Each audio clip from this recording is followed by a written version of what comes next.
महावीर स्वामी की, आचार्य कुंद कुंद स्वामी की, आचार्य गुरुवर विद्यासागर मुनि महाराज की।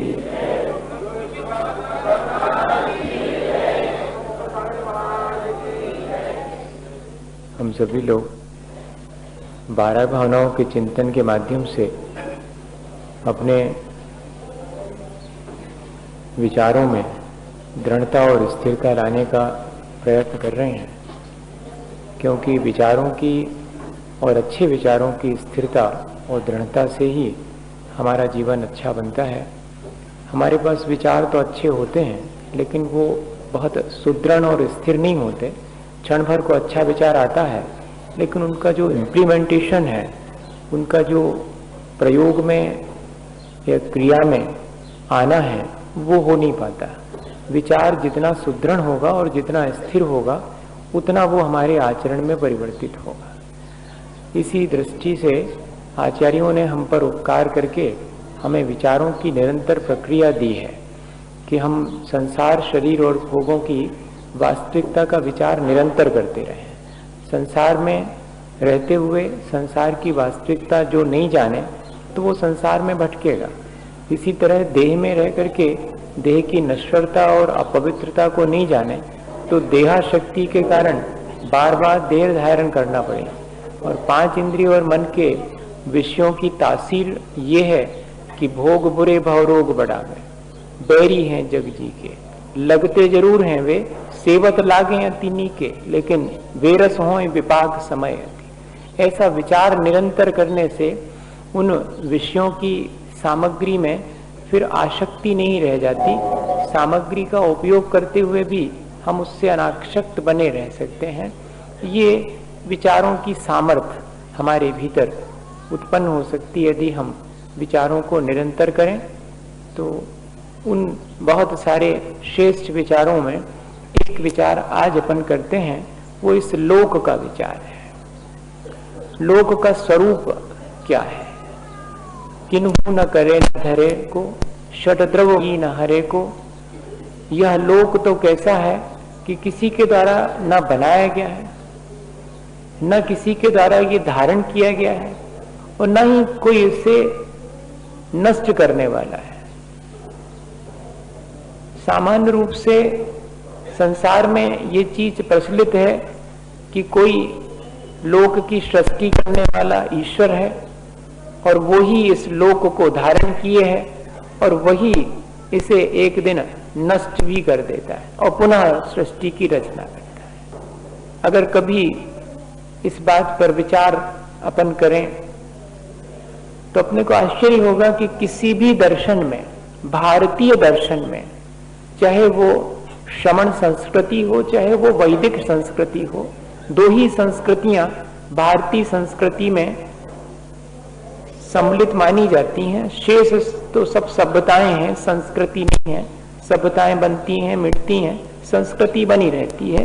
वो न कोई बनाता है न कोई उसे मिटा सकता है, वो तो निरंतर चलती रहती। तो सब में यही लिखा है। आप अगर गीता उठा करके देखेंगे तो गीता में भी लिखा है कि न कर्तृत्वम न कर्माणि लोकस्य सृजति विभु। श्री कृष्ण के मुख से कहलवाया गया है गीता में कि यह सृष्टि मेरी बनाई हुई नहीं है, ना यह मेरा कर्म है। तो फिर है क्या? तो कहते स्वभावस्तु प्रवर्तते, यह तो स्वभाव से ही उत्पन्न होती है, नष्ट होती है, बनी रहती है।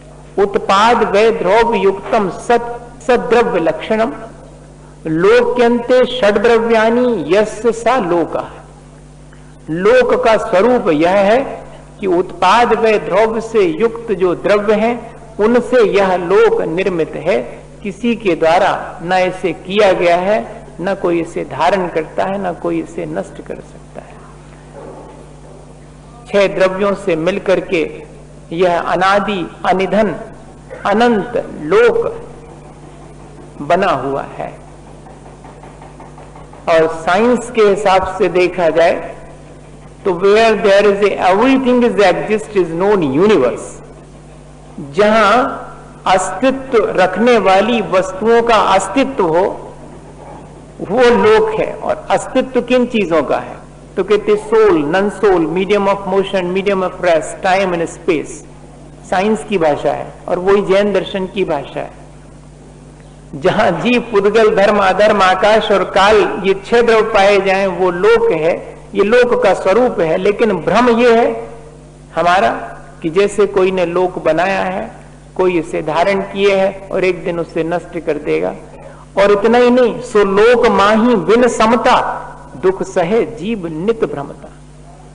और यह जो लोक है उसमें जीव अपने आपको कर्ता, भोक्ता और स्वामी मान करके अपने उस समता भाव को, अपने उस वीतराग स्वभाव को भूल करके और भ्रमण करता रहता है। लोक का विस्तार अपार है, ये समझना जितना जरूरी है उतना ही जरूरी ये भी है कि उस अनंत विस्तार में मेरे भ्रमण का कारण मेरी आत्मज्ञान से विमुखता है।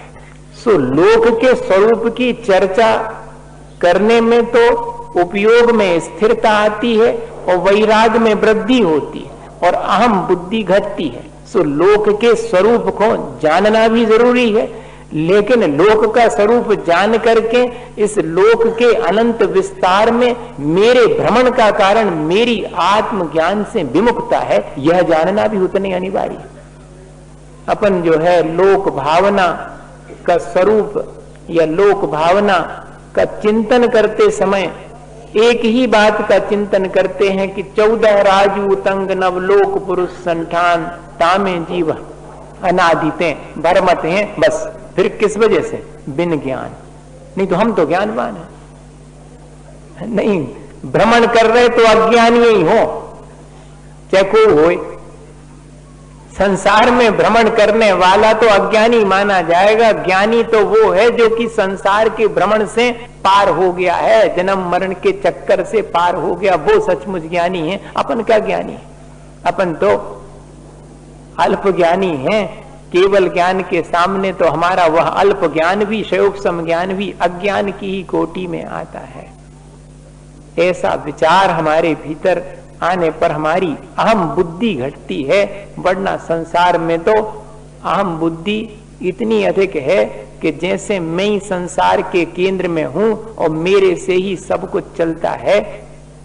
शिवाजी के राज्य में अकाल पड़ा तो खजाना खोल दिया गया, लेकिन साथ में ये भी कह दिया कि काम करोगे तो हम तुम्हें कार्य के फलस्वरूप धनराशि देंगे।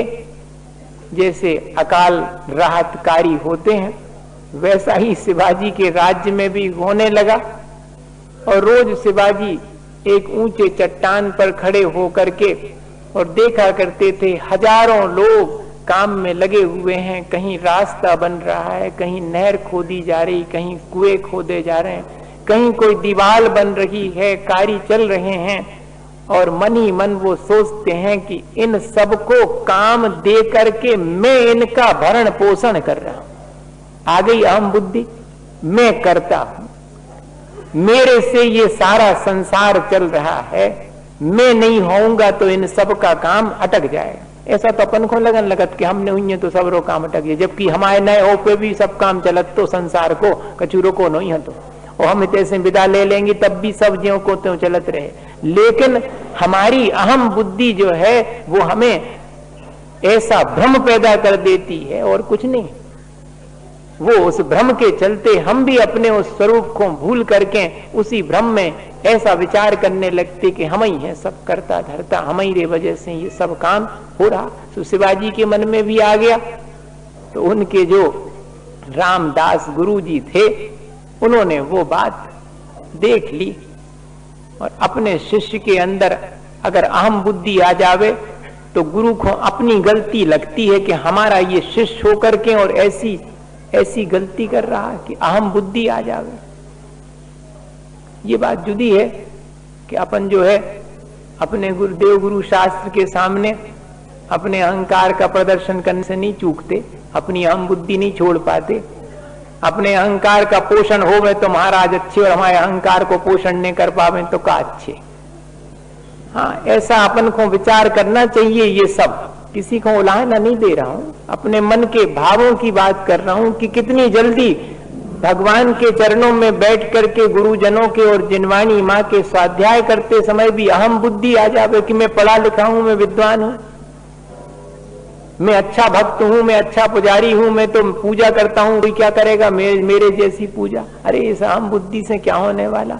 पूजा तो भगवान की करी सबसे पहले सौधर्म इंद्र ने 1008 नैन बना करके भगवान के रूप का दर्शन करके और जो नृत्य किया था और जो भक्ति करी थी, वैसी अपन तो उसमें पासंग में नहीं बैठेंगे अपनी भक्ति तो किस बात का अहंकार है। ऐसी यह अहम बुद्धि छोड़ने के लिए ही लोक के स्वरूप का चिंतन करना चाहिए कि ये लोक तो अनादि अनिधन है, इतना इसका विस्तार है, और मेरी अपनी क्या एग्जिस्टेंस है, कितने आसानी से 6 द्रव्यों में उत्पाद व द्रव्य हो रहा है और वो परिणमन चल रहा है और मैं उसमें अपने को परिणमन का कर्ता मान लेता हूं। अरे मेरे द्वारा संसार का परिणमन थोड़ा होता है, मैं तो सिर्फ निमित्त बनता हूं, बाकी तो वस्तु स्वरूप का जैसा परिणमन है वो स्वयमेव होता रहता है। यह तो मेरी अहम बुद्धि, मिथ्या अहम बुद्धि है कि मैं इन सब का करता हूं। अब रामदास को तो अपने शिष्य के अहंकार को तोड़ना था, तो पहुंच गए एक दिन, और जैसे ही रामदास अपने गुरु को आते देखा शिवाजी ने, तो फौरन हाथ जोड़ करके और कहा, पधारो गुरु देव, आपका कैसे पधारना हुआ। तो बोले, मैं देखने आया था कि तुम्हारे राज्य में सब सुखी हैं या नहीं हैं। तो शिवाजी ने कहा कि हाँ भगवान, देखो सब सुखी हैं, मैंने सबको जो है और खजाना खोल दिया है, सबकी परवरिश के लिए पर्याप्त धनराशि दे रहा हूं, सब काम में लगे हुए हैं, सबके भरण पोषण की मैंने व्यवस्था कर दी है। वही अहम बुद्धि अब वचन में भी प्रकट हो गई, वही तो सुनना चाहते थे। बहुत अच्छा शिवा, ये चट्टान जो है जिस पे तुम खड़े हो, ये रास्ते में बीच में आ जाती है, इसे यहां से हटवा क्यों नहीं देते? अभी लो। गुरुजी ने कहा तो अभी बुला लिए 50 नौकर, तोड़ के अलग करो इस चट्टान को। और जैसे ही उस चट्टान को तोड़ने लगे तो उस चट्टान के टूटते ही उसमें से एक मेढक उचक करके बाहर निकला, और उस चट्टान में एक छोटा सा कैविटी थी, एक छोटा सा स्थान था जिसमें जरा सा पानी, और उसी में वो मेढक था। गुरुजी उसके पारखी थे कि इस चट्टान के भीतर भी और कैविटी होने से उसमें जरा सा पानी है और उसमें मेढक उत्पन्न हो गया है। और जैसे ही वो बाहर निकला और गुरुजी ने फौरन कहा कि तो शिवा, इसके भोजन करने की व्यवस्था भी तुमने ही की होगी। कहना तो ये चाहे कि जैसे तुमने इन सब की व्यवस्था की है, ऐसे ही इस चट्टान के भीतर भी जो मेढक अभी निकल के बाहर आया है, उसके भोजन की पानी की व्यवस्था भी तुमने ही की होगी। अब क्या कहें शिवा, मानो सिर पर से घड़ों पानी गिर गया कि अरे मेरा अहंकार व्यर्थ है, इस चट्टान के भीतर भी जीवन जीने वाला अपना जीवन जी रहा, और हमें लगता है कि हमारी वजह से जी रहा सब संसार। नहीं, इस अहम बुद्धि को छोड़ना चाहिए और लोक के स्वरूप को समझ करके उसमें मैं क्या हूं, मेरी अपनी एग्जिस्टेंस क्या है, जरा सी है, मेरा अपना परिणमन स्वाधीन है, मैं भूल गया हूं उस स्वाधीन परिणमन को, और पर पदार्थों के आलंबन से और पराधीन हो करके और इस संसार में भ्रमण कर रहा हूं। ऐसा आत्मज्ञान धीरे धीरे जागृत हो जा। बताइए, लोका लोकाकाश माही फिर निराधार जानो, पुरुष रूप कर कटी भय षड द्रव्यन सौ मानो, इसका कोई न करता हरता अमित अनादि है, जीवरु पुदगल नाचे आवे, क्या चीज है? कर्म उपाधि है। हमारे अपने कर्मों के बंधन में हम पड़े हुए हैं, इसलिए भटक रहे हैं, और कर्मों के बंधन का कारण एक ही है, मेरा मोह, मेरा मिथ्यात्व, मेरी आत्मज्ञान से शून्यता। संसार के सारे पदार्थों के बारे में कोई जाने तो जान लेवे, लेकिन अपने आत्मा के बारे में न जाने तो संसार से पार नहीं हो सकता। लिखा तो यही है आचार्य भगवंतों ने कि जे एकम जाने सो सब्बम जाने, जे एकम अभी न जाने ते सबम अभी न जाने। जो एक को अर्थात अपनी आत्मा को जान लेता है इस लोक में, वह सारे तीनों लोकों को और अलोक को भी जानने की सामर्थ्य वाले केवल ज्ञान को प्राप्त हो जाता है। और जो व्यक्ति सारे लोक को जान ले और अपने को नहीं जाने तो उसका जानना न जानना व्यर्थ ही है। ऐसे आत्मज्ञान की ललक हमारे भीतर उत्पन्न हो जावे कि मैं जानूं तो कि मेरा क्या स्वरूप। मैंने लोक का स्वरूप तो जाना, उस लोक के स्वरूप को जान करके मैं यह विचार कर रहा हूं कि इसमें भटकने का कारण क्या है। भटकने का कारण मेरे अपने आत्मज्ञान से विमुखता है, तो अब फिर मैं आत्मज्ञान प्राप्त करूं। देखो, लोक भावना भाते समय भी आत्मज्ञान कैसे प्राप्त करूं, यही चीज हमारे मन में उत्पन्न होगी, तब हमारी लोक भावना सार्थक हो जाएगी। और लोक का अर्थ है वास्तव में आत्मा, इसीलिए पुरुष के आकार का लोक है यह कहा गया। देखा जाए तो सारा संसार, सारा लोक हमारे ही इस देह में समाया हुआ है। नाभि से नीचे अधोलोक है, नाभि मध्य लोक का प्रतीक है, और नाभि से ऊपर ब्रह्म रंध्र तक जो है वो पूरा ऊर्ध्व लोक है।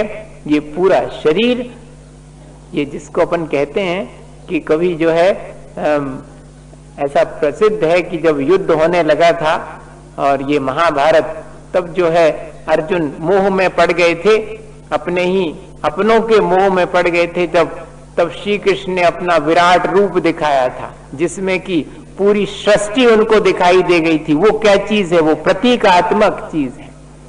तब उस समय 12 भावनाओं का चिंतन किया होगा, लोक भावना का चिंतन किया होगा कि निमित्त मात्र हूं मैं, बाकी सब परिणमन अपने आप चल रहा है। मेरे भीतर की सारी सृष्टि है, मेरे राग द्वेष से मेरा संसार बनाने वाला मैं स्वयं हूं। ये तीनों लोकों की रचना तो अपने आप हुई है, अनादि अनदन है, लेकिन मेरे संसार को करता धरता मैं ही हूं। मेरे राग द्वेष से मैंने अपना संसार बनाया है, लेकिन लगता यह है कि जैसे सारी सृष्टि मैंने बनाई। ये भाव मन के भीतर उत्पन्न हो जावे तो इसलिए लिखा कि आत्मा और लोक एकार्थवाची हैं। सो आत्मा के स्वरूप को जानना ही लोक के स्वरूप को जानना है, या कि लोक के स्वरूप को जानना ही आत्म स्वरूप को जानना है। और आखिरी बात, लोक भावना का चिंतन करते समय कि लोक में छहों द्रव्य अपने अपने स्वभाव के अनुसार परिणमन करते रहते हैं, और कोई किसी के भी स्वभाव में और बाधा उत्पन्न नहीं करता, किसी के परिणमन में बाधा उत्पन्न नहीं करता। 6 में से 4 द्रव्य तो अगर द्रव्य गुण और पर्याय के स्वरूप का चिंतन करें तो 6 में से, क्योंकि लोक भावना में वह भी शामिल है, तो देखा जाए तो 4 द्रव्य तो अपना स्वाभाविक परिणमन करते हैं। सिर्फ 2 जीव और पुद्गल हैं जो आपस में संयोगी संबंध होने से और अपने स्वभाव से विपरीत वैभाविक परिणमन भी करते हैं, जिसकी वजह से ही ये सारे संसार में चतुर्गति भ्रमण या पंच परावर्तन देखने में आता है। इसके बावजूद भी पुद्गल अपना स्वभाव नहीं छोड़ता, जीव अपना स्वभाव नहीं छोड़ता, भले ही वैभाविक परिणमन करे लेकिन अपने स्वभाव को नहीं छोड़ता। और यह विचार आते ही अपने मन में भी भावना उत्पन्न होगी कि मैंने अपना स्वभाव क्यों छोड़ दिया। अपन अपने स्वभाव को छोड़ ही नहीं सकते हैं, लेकिन हम अपने स्वभाव से विमुख हो जावे तो यही तो स्वभाव को छोड़ देना है, और क्या चीज। स्वभावात अन्यथा परिणमनम विभावा, स्वभाव से विपरीत परिणमन कर जाना ही विभाव है।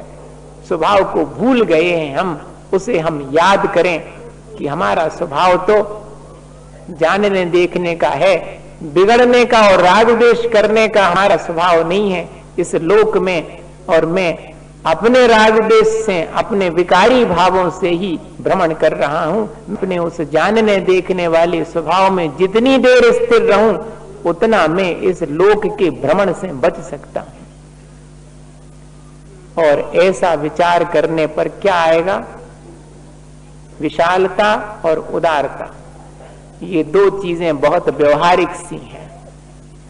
अगर कोई इस तरह चिंतन करे लोक के बारे में, तो उसके भीतर जो भावना उत्पन्न होगी कि अरे, कभी आकाश ने ये नहीं कहा कि हम तुम्हें अवगाह नहीं देंगे, कभी धर्म द्रव्य ये नहीं कहता कि हम तुम्हें चलने में निमित्त नहीं बनेंगे, अधर्म द्रव्य ठहरने में निमित्त नहीं बनेंगे, ऐसा नहीं कहता। ये तो मैं हूं जो ये कहता हूं कि यहां नहीं बैठ सकते, तुम यहां नहीं रह सकते, तुम ऐसा नहीं कर सकते, मेरे अनुसार करोगे सब। अरे भाई, यह जो है मेरा भ्रम है। मुझे अपने हृदय में आकाश के समान ही और विशालता लानी चाहिए, उदारता लानी चाहिए। ऐसा अपने मन में विचार उत्पन्न हो और सब जीवों के प्रति अपने मन में ऐसा भाव उत्पन्न हो, मैत्री भाव सबके प्रति रहे, और साथ में जिनके एक भी गुण हैं अपने से अधिक, उसके प्रति प्रमोद भाव रहे। ये चीज थोड़ी सी समझने की है कि मैत्री तो सबसे रहती, लेकिन गुणवान को देख करके अलग प्रकार से आनंद और हर्ष होता है। दीन दुखी जीव के प्रति भी मैत्री है, लेकिन एक अतिरिक्त भाव करुणा का उसके प्रति जागृत होता है। मैत्री तो दुर्जन से भी है, लेकिन उसकी दुर्जनता के प्रति माध्यस्थ भाव होता है। लोक में व्यवहार अगर करें तो इस तरह से करें और अपने आत्म स्वरूप को न भूलें। वास्तव में लोक भावना हमें यही संदेश देती है। एक छोटी सी घटना, इसके बारे में मैं आपको सुनाता हूं, शायद समझ में आए कि हाँ, वास्तव में लोक में रहना है तो अपने आत्म स्वरूप को जानते हुए और अपने व्यवहार को समीचीन बना करके ही रहना श्रेष्ठ है। वो व्यवहार की समीचीनता क्या है? इतना ही कि मैं प्राणी मात्र के प्रति और अपने मन में मैत्री, प्रमोद, कारुण्य और माध्यस्थ जो जैसे हैं उनके प्रति वैसा भाव रखूं, ताकि अहंकार और संक्लेश से बच सकूं। इतना ही इस लोक भावना का संदेश है।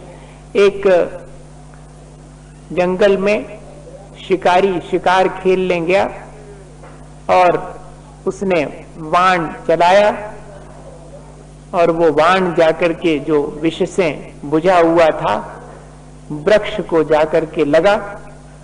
जिसे मारा था वह हिरण तो भाग गया, लेकिन बाण जाकर के और वृक्ष में भिद गया, और उसके विष से धीरे धीरे वृक्ष जो है वो सूखने लगा। पत्ते सब पीले पड़ करके झड़ गए, फल फूल तो संभव ही नहीं था, वृक्ष सूखने लगा।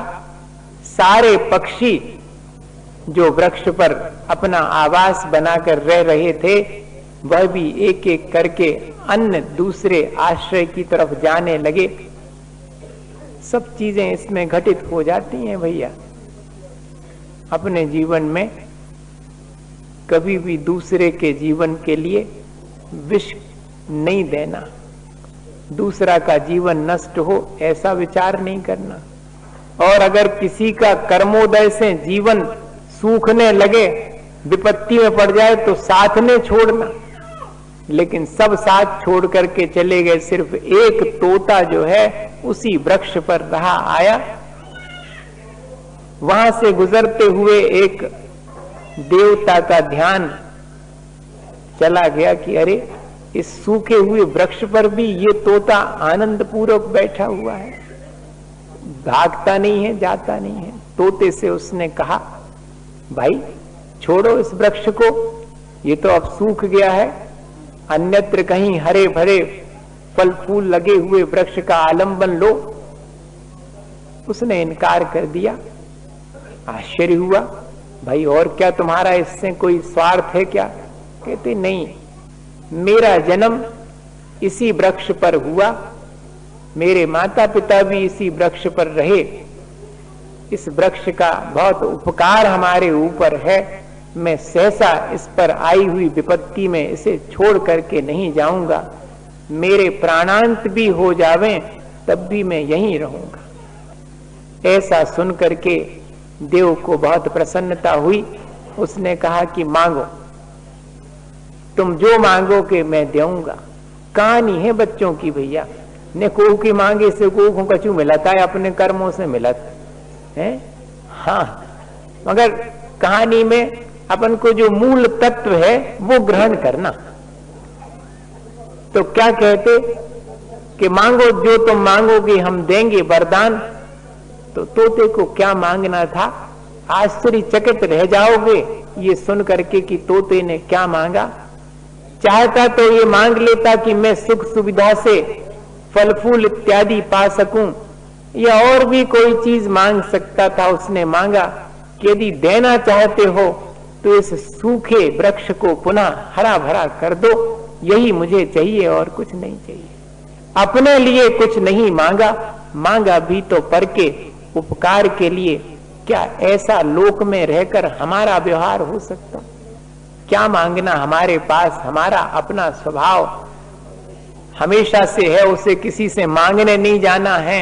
लेकिन लोक व्यवहार में दूसरे के कल्याण के लिए अपने जीवन से कुछ होता है तो हो जाए, अपने आत्म कल्याण के साथ साथ और दूसरे के कल्याण की भावना रखना, यही लोक में उदारता की भावना है, जो लोक भावना से संबंधित है। वरना तो अपने अपने अहंकार ममकार और अपनी आसक्ति और अपने अज्ञान से यहाँ सब जीव अपने कर्मों का फल भोगते हुए पंच परावर्तन करते हैं, चतुर्गति भ्रमण करते हैं। बच वही सकता है जो अपने आत्म स्वरूप को ध्यान में रखकर अपना आत्म कल्याण करता है और पर के भी कल्याण में ही निमित्त बनता है, किसी के अकल्याण में निमित्त नहीं बनता है। ऐसा है जी, ऐसा जी भी के भ्रमण से मुक्त होकर और विराजमान रहता है। अपनी भावनाएं कि हम संसार से और अपने विचार